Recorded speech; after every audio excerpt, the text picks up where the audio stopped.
Mesdames, Messieurs, bonjour, au plaisir de vous retrouver dans ce 13 européen dont voici le sommet. Cérémonie d'hommage rendue à feu Théophile Nata, ancien président d'institution, ancien député, ancien ministre décédé le samedi 11 juin dernier. Le gouvernement a honoré la mémoire d'un homme au parcours exceptionnel en présence du président de l'Assemblée nationale en exercice, des anciens présidents d'institution, des membres du gouvernement et la famille de l'illustre disparu.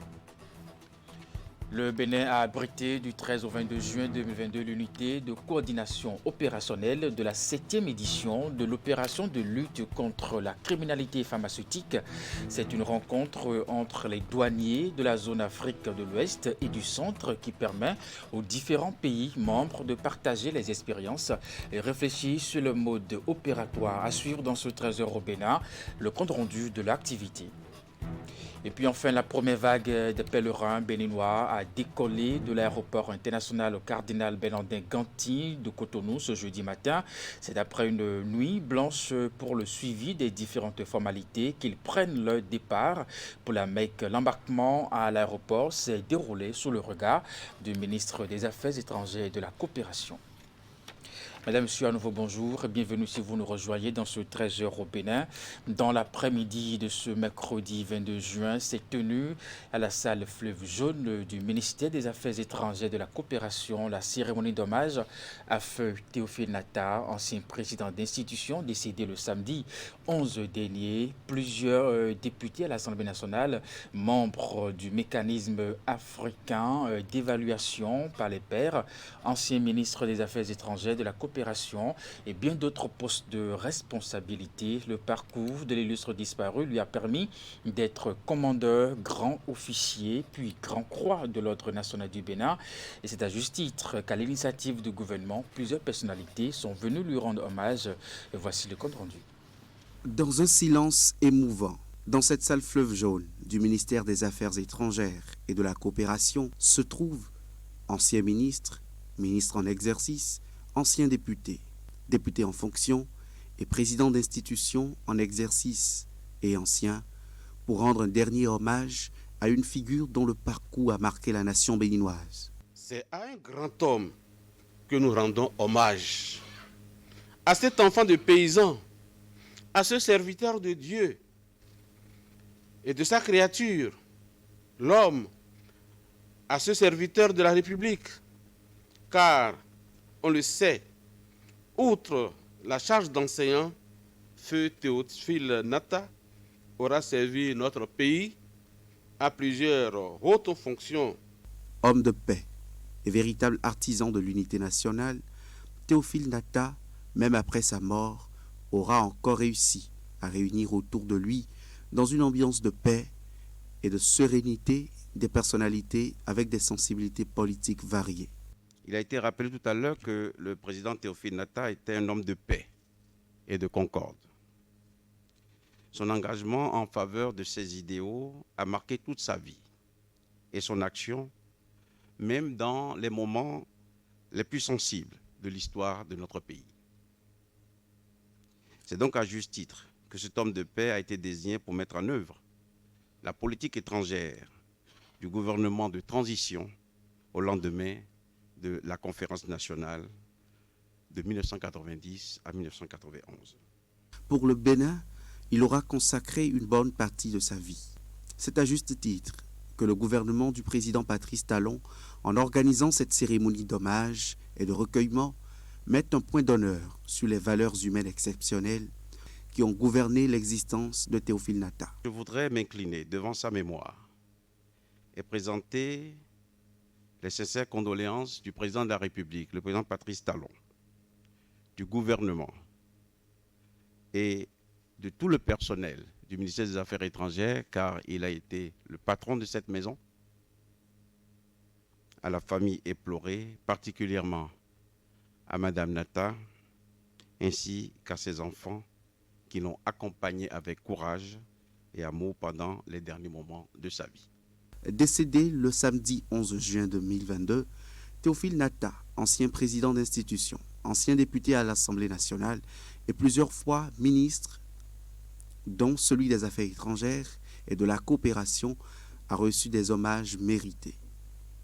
Derrière cet hommage, c'est une famille réconfortée qui exprime sa gratitude à l'endroit du chef de l'État et de son gouvernement.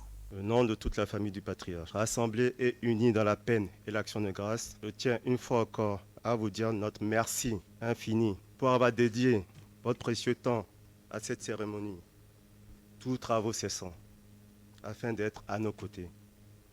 Merci encore pour les précieux témoignages et les hommages rendus en l'honneur de sa mémoire. Rappelé à Dieu à l'âge de 75 ans, Théophile Nata va être inhumé samedi 25 juin 2022. L'ONG Changement Social Bénin poursuit ses actions dans le sens de conjuguer la surpopulation carcérale au passé. Elle a réuni plusieurs acteurs concernés à un atelier à Bomé-Calavi ce mercredi. Les travaux de 2 jours vont aboutir à valider les mesures alternatives à la détention au Bénin, telles que ressorties grâce à une étude réalisée à cet effet, compte rendu de William Cliquant et des Rompévis. Le rapport en discussion pour validation, ici à la salle de participation citoyenne d'Abomey-Calavi, a déjà passé l'étape de prévalidation. Il retrace, documentation poussée à l'appui, le contexte d'application des mesures alternatives à la détention au Bénin. J'avoue que l'initiative est à saluer dans un contexte de surpopulation carcérale. Les prisons sont engorgées malgré les efforts qui sont faits. Le gouvernement a procédé à la création d'une agence qui s'occupera uniquement du volet pénitentiaire. On a procédé également à plusieurs mesures de désengorgement, grâce présidentielle, libération conditionnelle. Malgré ça, le problème persiste. L'intérêt ici, c'est que les personnes qui participent à cet atelier puissent quand même contribuer à définir les solutions consensuelles qu'on peut trouver pour endiguer en fait le mal général qu'est la surpopulation carcérale. L'atelier attise l'intérêt des organisations de la société civile et des acteurs étatiques œuvrant pour de meilleures conditions en milieu carcéral au Bénin. La population béninoise aujourd'hui n'est pas encore acquise à accepter des gens libérés dans ces conditions. C'est-à-dire, au lieu qu'il aille en prison, qu'on lui trouve des travaux d'intérêt général à faire pour l'empêcher d'aller de l'autre côté. Donc nous sommes dans cette dynamique pour accompagner ce que fait le changement social. Pour nous, l'idéal serait d'avoir 0 prisonnier dans les maisons, au niveau des maisons d'arrêt. Nous pensons que c'est très important que les acteurs de la justice puissent tenir compte des paramètres à prendre en compte pour ne pas maintenir beaucoup de prisonniers dans les maisons d'arrêt. L'espace pour contenir les prisonniers, c'est au plus 8000 personnes. Aujourd'hui, nous sommes à la date du 12 juillet 2021 à 13 009 personnes. C'est vous dire que la question de la surpopulation carcérale tient à cœur à la Commission. Donc, travailler à ce que nos frères qui sont en conflit avec la loi puissent donc être élargis, tant que les fautes qu'on leur reproche sont des fautes mineures. Que de rester, que vous imaginez quelqu'un qui peut-être a volé un poulet, et celui qui a donc détourné les fonds de l'État, qu'on les mette tous dans les mêmes conditions d'incarcération. Je crois qu'il y a un total déséquilibre. La validation de ce rapport d'étude s'inscrit dans un grand agenda en cours depuis début 2021. Il s'agit du projet Justice pénale, promotion des mesures alternatives à la détention au Bénin. Élus le 25 mai dernier, les 8 membres du bureau exécutif du Conseil national du patronat sont officiellement entrés en fonction ce mardi. Avec eux, les membres du conseil d'administration, l'équipe présidée par Eustache Kotigan, 5e président du CNP Bénin, s'engage pour de nobles ambitions et à redorer le secteur des entreprises béninoises en proie aux doubles crises qui frappent donc en ce moment les pays, le monde entier. Le compte rendu est signé Eman Anyambosu, Henri Gantini. Au nom des entreprises membres du patronat du Bénin et au nom du conseil d'administration du patronat du Bénin, je vous porte cette écharpe qui vous consacre leader de votre association. Eustache Kotigan entre officiellement en fonction. Avec lui, une forte équipe de 7 membres. La date du 21 juin 2022 est inscrite désormais dans les annales de l'histoire du secteur privé béninois comme point de départ d'un processus de renaissance du Conseil national du patronat. Comment pourrais-je oublier l'ensemble des entreprises membres actifs du patronat du Bénin qui ont compris que le bateau CNP n'avait pas pour vocation de rester sur les côtes, mais de traverser les mers, parfois avec des températures troubles, qui ont cru en nous et qui ont bien voulu nous accompagner. L'entrée en fonction du 5e président du patronat et de son équipe consacre également celle des 25 membres du conseil d'administration. Une nouvelle équipe, de nouvelles ambitions, mais aussi et surtout de nouveaux défis dans un monde des affaires en proie aux affres de la crise économique mondiale et de la crise sanitaire. La projection vidéo du parcours du CNP Bénin et une brève présentation des membres du bureau exécutif auront permis au parterre de personnalités de cerner les mutations opérées pour rendre compétitives les entreprises béninoises. Le temps est à l'action et au rassemblement en mutualisant les différents talents dont regorge notre organisation. Au cours des 5 années de mon mandat, soyez rassurés que je mettrai tout en œuvre pour répondre à vos attentes et à vos exigences. En quelques axes déclinés, le programme autour duquel le président a fait l'unanimité des membres du conseil d'administration. Devant des délégations de patronat, amis et des présidents d'institutions, l'engagement est pris par le nouveau patron du CNP Bénin de travailler à reconstruire le secteur privé et le porter au-delà des frontières. Également très applaudi, l'idée de faire fonctionner un fonds d'investissement à l'instar des patronats d'autres pays. Rassembler, c'est ma vocation première. Je veux l'assumer avec patience, méthode et conviction. Mot d'encouragement du président de la Fédération des organisations patronales de l'Afrique de l'Ouest, du président de l'Union nationale des opérateurs économiques du Congo au nom des patronats de l'Afrique centrale. Également projeté à l'assistance, le message du président du mouvement des entreprises de France. Présence d'une importante délégation gouvernementale, signe de la volonté du pouvoir en place de collaborer étroitement au rayonnement du secteur privé au Bénin. Nous vous voulons à nos côtés comme une force de proposition. Nous sommes conscients qu'il y a encore des défis à relever parmi les importants progrès réalisés depuis 2016 pour l'amélioration des affaires. Nous vous invitons à continuer à faire des propositions constructives au gouvernement sur comment améliorer vos activités et vous aider à grandir encore plus.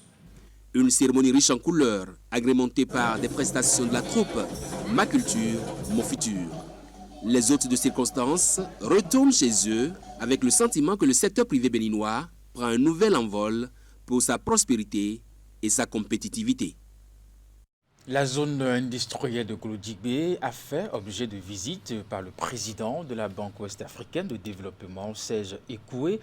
Bien entendu, c'était dans la matinée de ce mercredi 22 juin 2022 en présence des responsables de l'Agence de promotion des investissements et des exportations APIES, l'autorité à découvrir les différents compartiments des lieux. Voici le reportage de Teddy Boudalo. Serge Ekoué, président de la Banque ouest-africaine de développement, devant la maquette de la zone industrielle de Glodjibé. Là, vous avez dû constater qu'il y a un dédoublement de la voie. Explication à l'appui, il découvre par la suite, à travers une présentation, les atouts qu'offre la zone aux investisseurs. Premiers complémentaires qu'ils importent, ils payent une taxe douanière au niveau de ces matières premières. Nous sommes ici au centre de formation au métier de l'industrie textile, une entreprise déjà opérationnelle au sein de la zone. À travers une visite guidée, le président de la BOAD a pu parcourir les différents compartiments. Nous sommes toujours très intéressés par les sujets naturellement de développement, mais de création de valeur. Et je dois dire que je suis assez impressionné par 2 éléments. Le premier, c'est que nous avons ici une vision.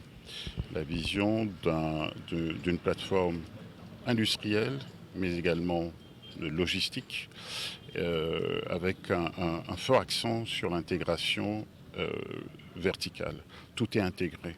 Et cette plateforme de Glodjibé crée de la valeur, crée des emplois, crée de la valeur et traite un sujet qui est fondamental pour nos économies, c'est le sujet de la transformation, la remontée dans les chaînes de valeur.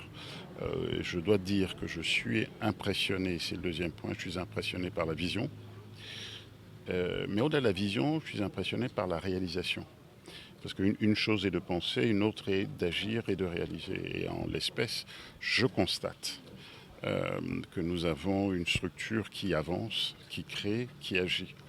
Alors, cela correspond très clairement aux différents mandats de la BOAD. La BOAD, à travers son président, salue donc cette initiative du gouvernement du Bénin qui place l'industrialisation au cœur du développement économique. Serge Ekoué rassure de l'accompagnement sans faille de son institution pour l'atteinte des objectifs.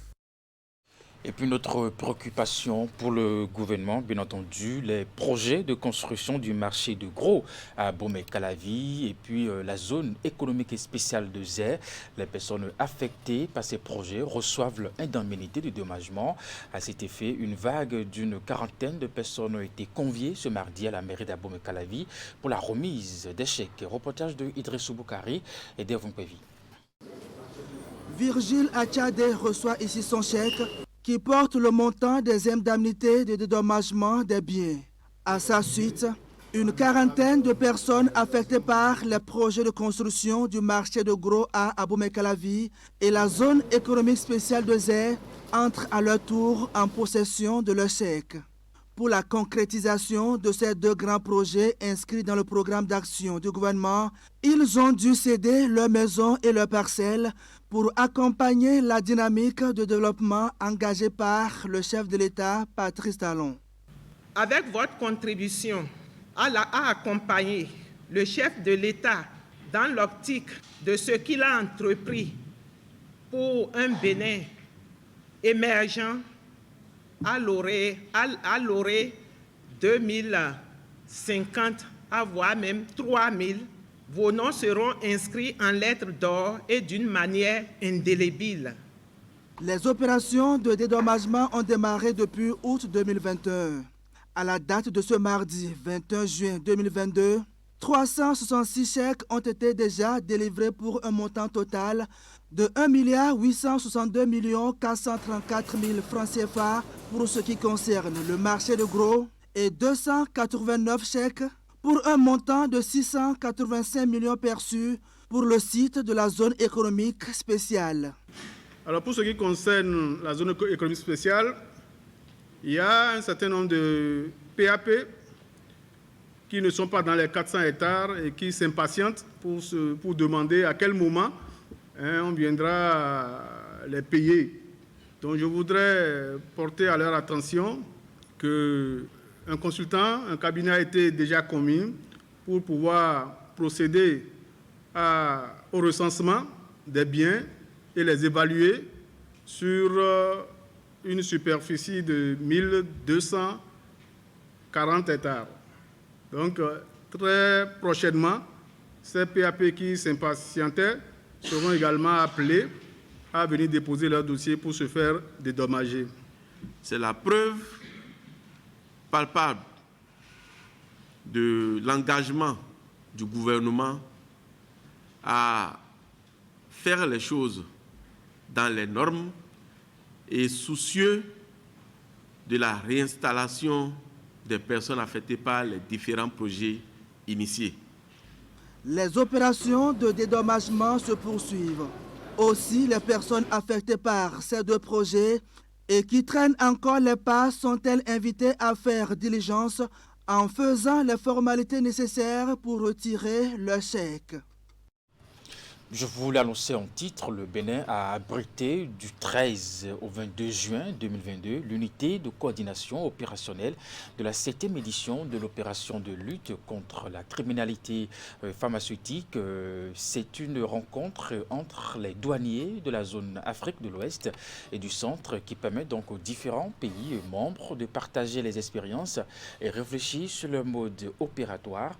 Les travaux de cette édition ont pris fin ce mercredi donc par une rencontre avec la presse. Ali Moumouni, Elvis Tonoukoua.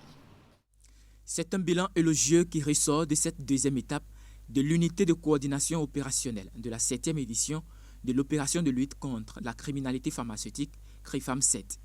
Le Bénin, pays hôte de la rencontre en présentiel, occupe la première place dans ce combat contre les faux médicaments et autres produits pharmaceutiques. En moins de 20 jours de lutte, nous avons pu réaliser 379 saisies, pour être vraiment exact, puisque c'est des chiffres que je viens de vérifier au niveau de l'interface.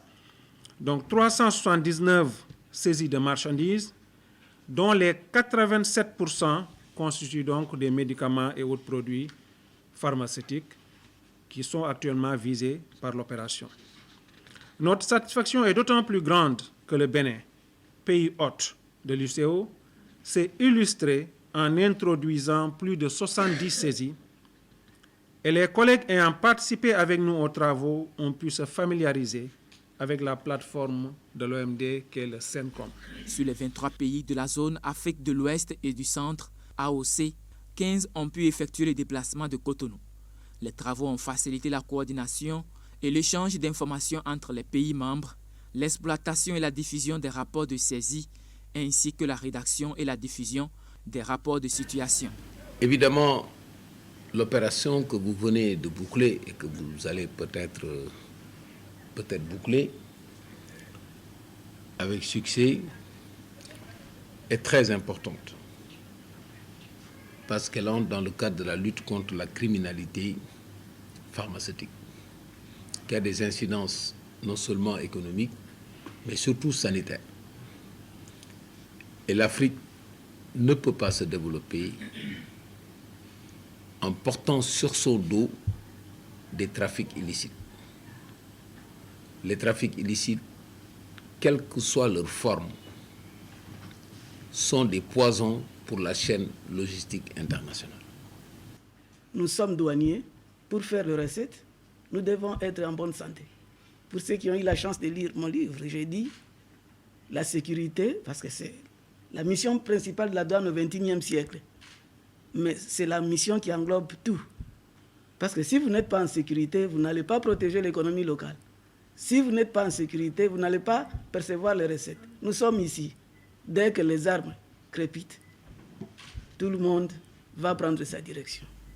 Les résultats partiels sont présentés à la clôture de l'unité de coordination opérationnelle. Les participants venus des pays membres ont reçu des récompenses pour leur engagement et détermination dans l'opération de lutte contre la criminalité pharmaceutique. L'UCO de la CRIFAM 7 se poursuit en mode virtuel jusqu'au 2 juillet prochain. Et puis dans la suite de ce 13 européen, nous parlons environnement. L'activité participe de l'engagement des organisateurs d'œuvrer pour un accompagnement dans les actions de sauvegarde de la nature. L'Office national du bois, ONAB, a encore initié cette année une visite ainsi qu'une formation au profit des acteurs du monde judiciaire, des agents de défense et de sécurité et bien d'autres. Étalés sur plusieurs jours, l'exercice a réuni les participants dans le secteur forestier de la Lama. Ce fut une occasion pour faire davantage connaître à ces acteurs le travail en plus des efforts consentis par l'Office qui travaille chaque année à la sauvegarde de l'environnement. Imet Elena Moussou et Georges Vaudounon pour les précisions. Une descente sur le site de reboisement de l'Office national du bois, ONAB, dans la forêt de la Lama.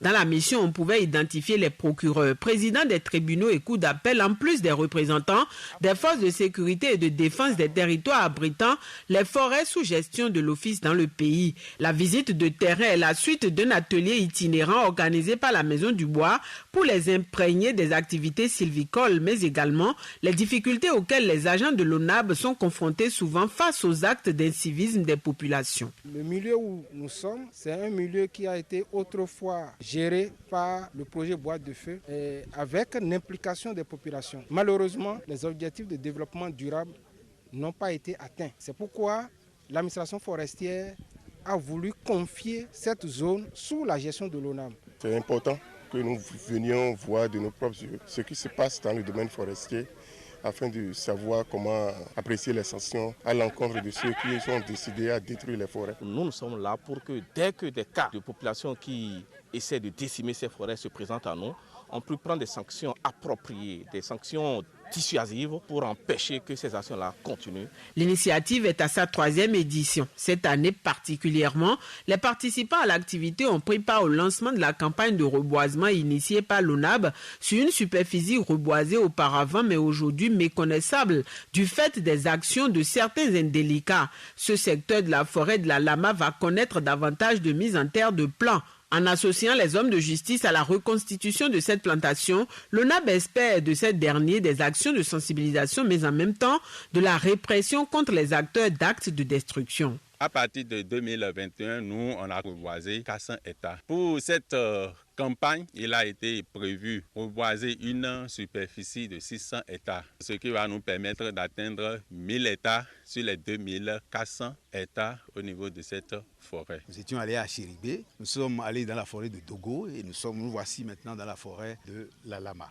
Ces forêts ont été sérieusement anthropisées. Et donc, depuis que l'ONAB a pris en main donc, ces forêts, ils ont élaboré ce que nous appelons les plans d'aménagement.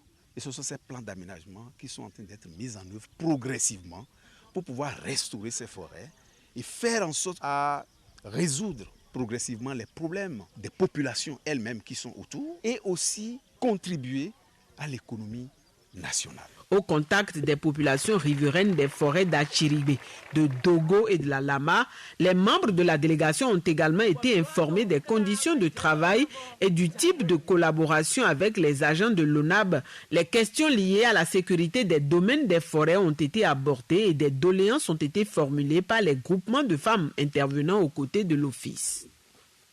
Le Centre national de sécurité routière est en campagne de sensibilisation pour réduire les accidents mortels enregistrés sur nos axes routiers. Dans plusieurs localités, comme à Boïcon, le centre distribue plus d'une centaine de casques homologués. L'opération vise donc à susciter le port de casques de qualité chez les motocyclistes à deux roues.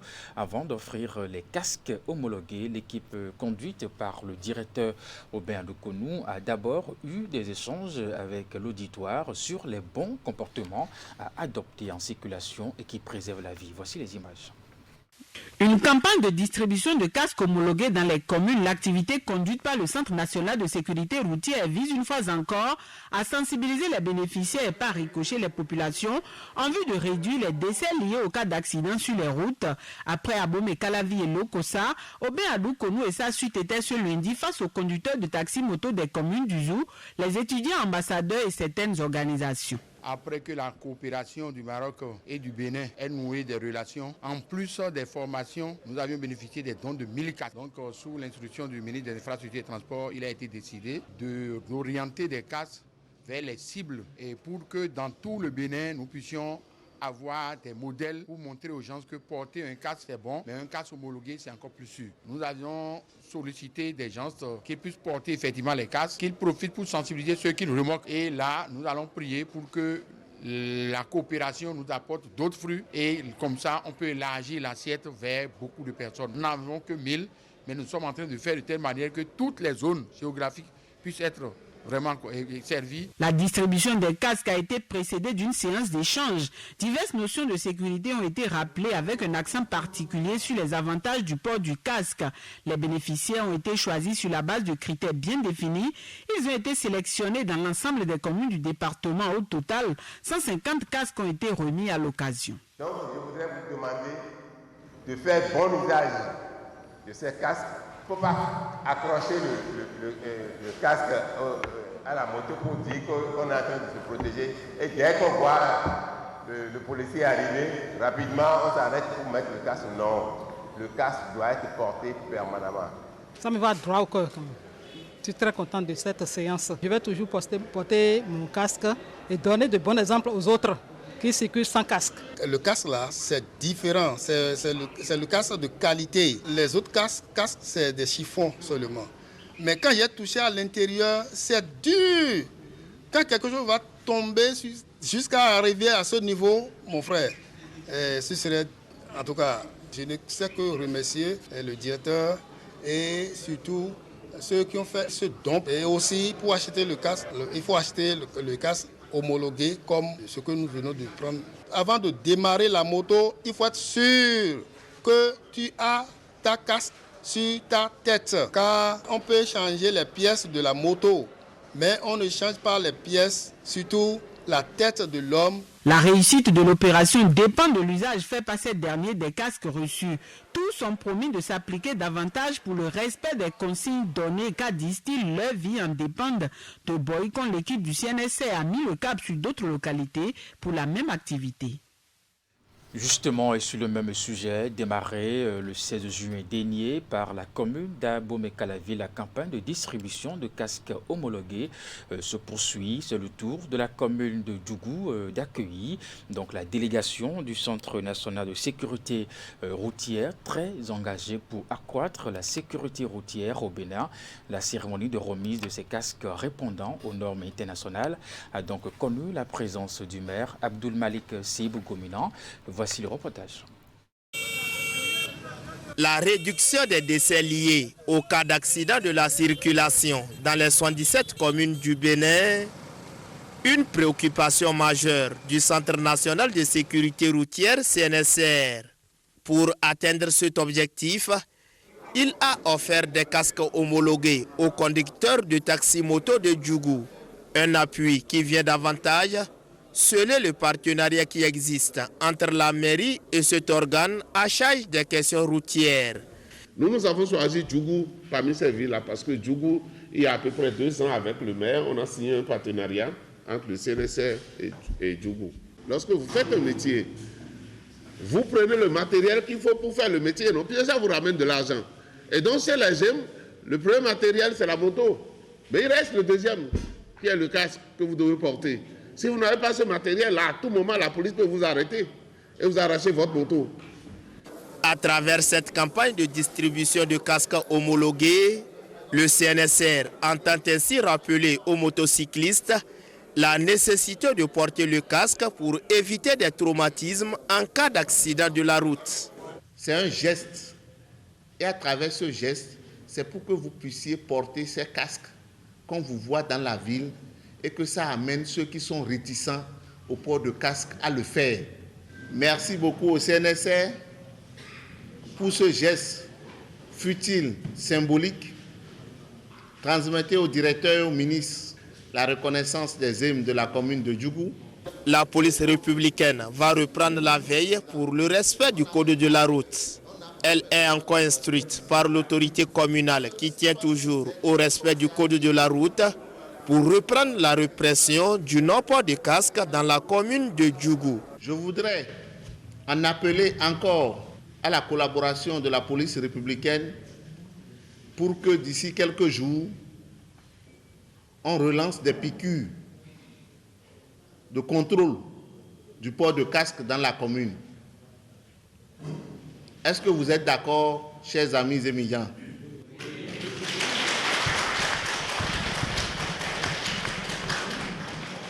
Donc, monsieur le commissaire, la balle est dans votre camp désormais. Puisque les usagers sont preneurs, ils réclament même votre déploiement sur les artères. Je pense qu'on doit pouvoir reprendre avec la répression du non-port de casque. Je sais que nous allons y arriver. De 0%, nous sommes passés à 85%. Je pense que c'est vraiment extraordinaire. Et les camarades émigrants, je suis sûr, vont nous accompagner pour qu'on puisse atteindre un taux vraiment raisonnable pour le bien-être de tous. Cette campagne de distribution de casques homologués, faut-il le rappeler, est soutenue par le Royaume du Maroc. Voilà qui est bien. Cette annonce résonnait déjà dans les titres de ce 13h bénin. Il sonnait 9h05 ce jeudi lorsque la première vague des pèlerins béninois a décollé de l'aéroport international Cardinal Bernardin Gantin de Cotonou. C'est après une nuit blanche pour le suivi des différentes formalités et qu'ils prennent leur départ pour la Mecque. L'embarquement à l'aéroport s'est déroulé sous le regard du ministre des Affaires étrangères et de la coopération, compte rendu de Ali Moumouni Moufi de Sabouran. Très tôt ce jeudi matin, le ministre des Affaires étrangères et de la coopération est arrivé à l'aéroport international Cardinal Bernardin Gantin de Cotonou au départ du premier vol des pèlerins béninois pour la Mecque. Sur le tarmac, tout est déjà apprêté, niveau sécurité et autres dispositions pour l'embarquement des fidèles. L'Airbus A330-300 de la compagnie Turkish Airlines est l'aéronef affecté spécialement pour l'occasion. Mais en cette période d'opération Hajj, on est beaucoup plus vigilant. Parce que souvent, c'est le moment pour certains opérateurs véreux de mettre en exploitation des avions qui ne remplissent toujours pas les normes. Donc ce que nous sommes venus faire, c'est évaluer la conformité de cet avion par rapport aux normes de l'OACI. Les pèlerins sont arrivés un peu après 7 heures à la suite des différentes formalités d'embarquement. Voilà. Donc en tout cas, Dieu vous accompagne, que tout se passe bien. Voilà. Merci beaucoup. Merci pour ce que vous faites pour le pays. Visiblement serein et enthousiaste d'accomplir cet acte d'adoration qui représente le 5e pilier de l'islam. Mais avant l'embarquement, il faut encore passer un dernier tour de contrôle pour les mesures de sécurité. Bon, l'organisation, c'était impeccable. Mais bon, seulement que le pèlerin est un peu fatigué avant le démarrage. On est très fiers de ce qu'on a vu parce qu'on nous a tout fait et c'est très bon. On remercie le président Talon.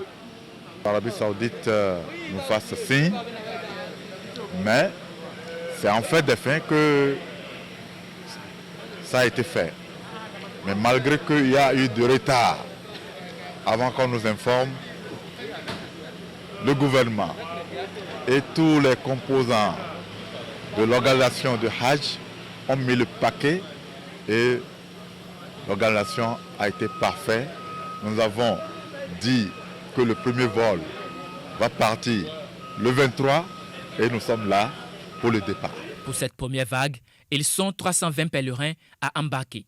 Résultat des efforts du gouvernement pour faciliter le pèlerinage aux fidèles. Vous avez suivi depuis quelques jours, j'allais même dire depuis plusieurs semaines maintenant, toutes les étapes qu'il a fallu franchir, tous les obstacles qu'il a fallu surmonter pour pouvoir arriver à ce jour. Donc oui, nous sommes satisfaits que l'avion soit là, que les pèlerins de manière disciplinée et avec toutes les garanties de sécurité et de sûreté soient en train d'être embarqués sur l'aéronef.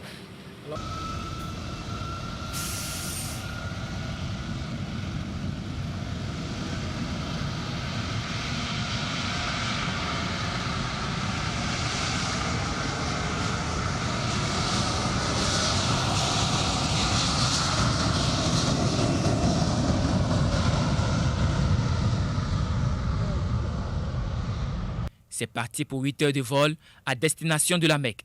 Et déjà, le ministre des Affaires étrangères et de la coopération rassure de l'accueil réservé aux pèlerins béninois à leur descente. À l'arrivée, il y a déjà une équipe du comité d'orientation et de supervision du Hajj qui est sur place, qui, avec l'ambassadeur du Bénin en Arabie Saoudite, travaille d'arrache-pied pour pouvoir s'assurer que les dispositions qui ont été déjà prises par la mission précédente sont maintenues, sont en place. Et aujourd'hui, il s'agit de dérouler tout ce qui a été organisé sous la haute autorité du président. Pour le Hajj 2022, ils seront 2083 fidèles béninois à accomplir cet acte d'adoration. Après ce premier vol, 6 autres vagues sont programmées pour l'accomplissement du pèlerinage. Et puis nous allons finir à présent par le sport. Les mondiaux de pétanque, la 50e édition, aura bel et bien lieu à Cotonou.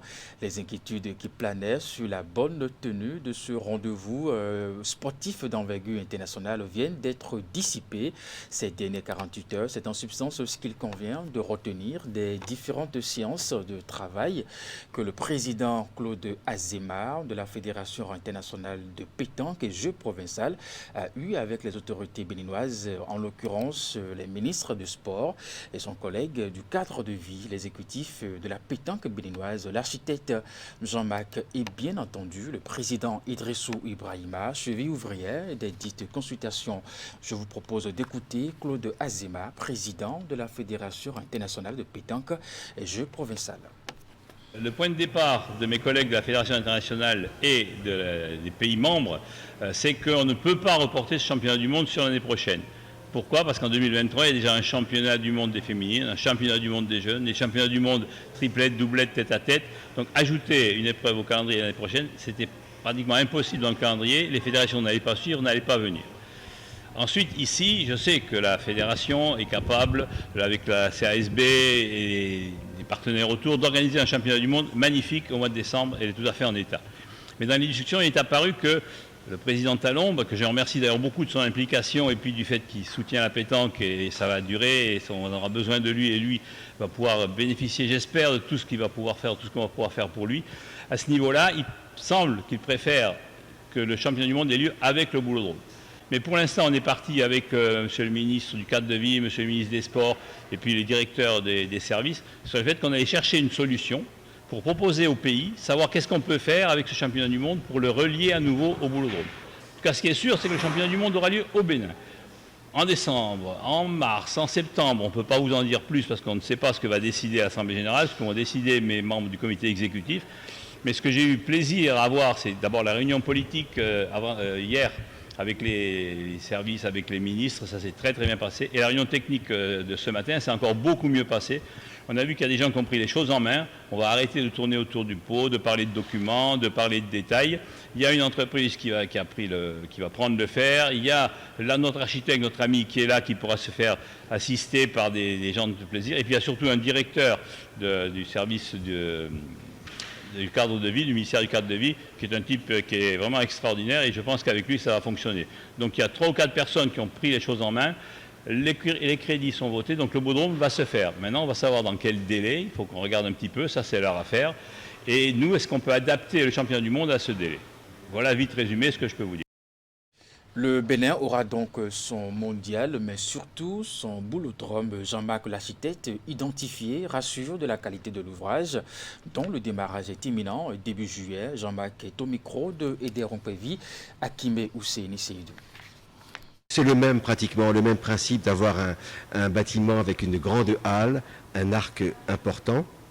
On a des portées très importantes qui font plus de 40 mètres, 50 mètres de mémoire. Et nous avons le ceinturage de ce boulodrome avec des éléments métalliques comme une forme de claustra. Donc il est très marqué au niveau identité. Nous, on souhaite, même s'il diminue en taille, ne pas changer son aspect. Donc c'est bien parti. On s'est engagé avec l'entreprise pour faire, comme disait le président Azema, en 1 an les travaux seront terminés. Dès le mois prochain, la charpente c'est un élément important parce que ça vient de France, que c'est long à fabriquer, il faut le transporter, il sera aussitôt commandé. Mesdames, Messieurs, voilà, c'est la fin de ce 13h au Bénin. Merci de l'avoir suivi. À 16h, votre bulletin d'information, 19h30, la grande édition de la soirée. Portez-vous bien et à très bientôt.